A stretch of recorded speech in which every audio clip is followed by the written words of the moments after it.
Hello friends, today I am going to talk about child rearing styles as far as psychology chapter 1 for DLED students.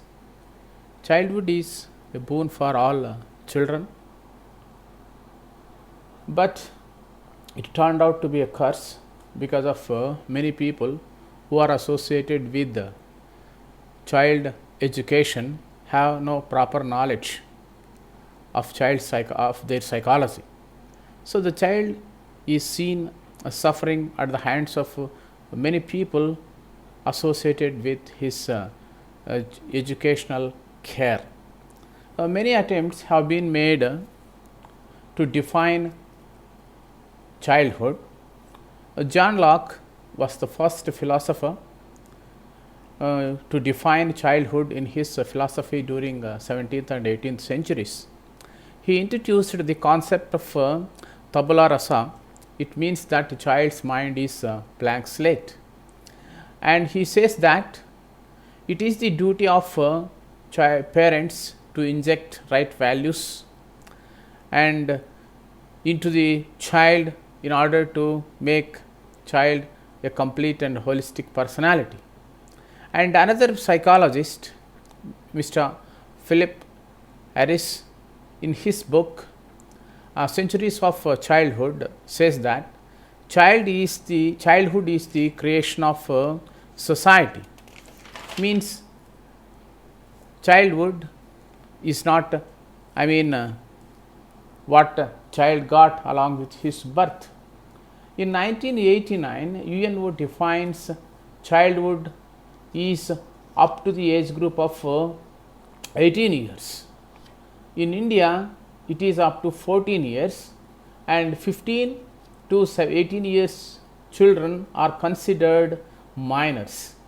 But Juvenile Justice Act 2000 says children below 18 years are considered as children, and life they are leading is called a childhood. Now let us talk about certain broad based views or constructs of childhood. As writer mentioned, childhood is a crucial stage for foundation of future adult, a full-fledged citizen.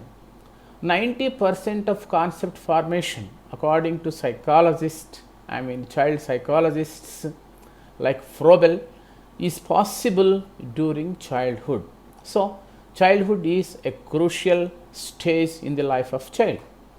Some enjoy childhood, and for some people it is a boon, for some people it is a curse, for some people it is memorable, but for some people it cannot be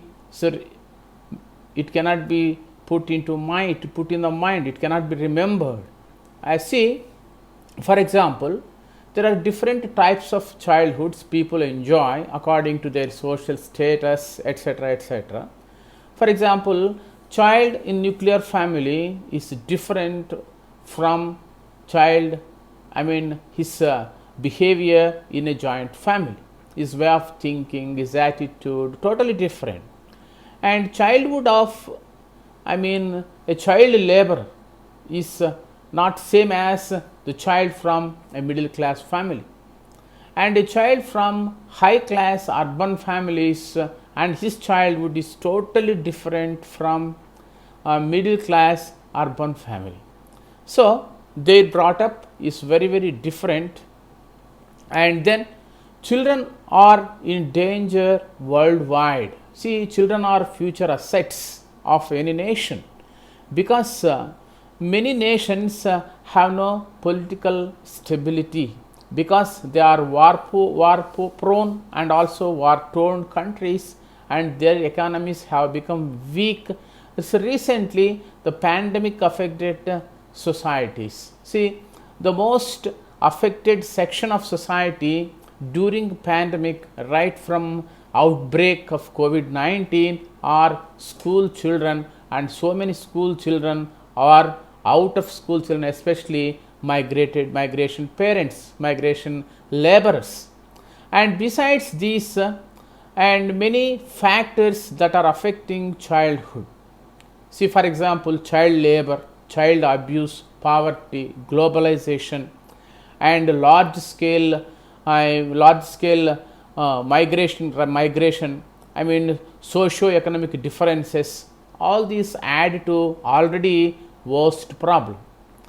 And the above factors have adverse, very bad effect on childhood. So, educationists point out that the mention here is school age children, I mean school going children are affected, especially if we mention about COVID-19. And for your information, children affected by COVID-19 have not been surveyed, have not been estimated the number. So, one day or other, all the countries, including India, have to pay for the present price. It will have adverse effect on economy, especially society, because of the people who have been suffering due to COVID, not attending schools, because their education has completely been disturbed. Now, coming to the child rearing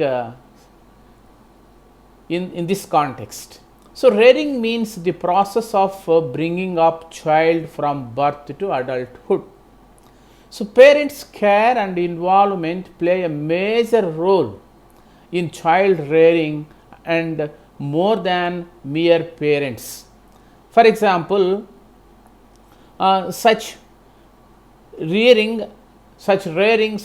brought up enables child to lead an independent life following rules of society, because it is family that lays a strong foundation in a child to lead a proper, responsible, understandable life.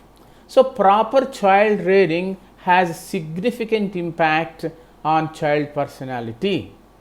Sigmund Freud, in his psychoanalytic theory, stresses the importance of parents' behavior on personality of the child.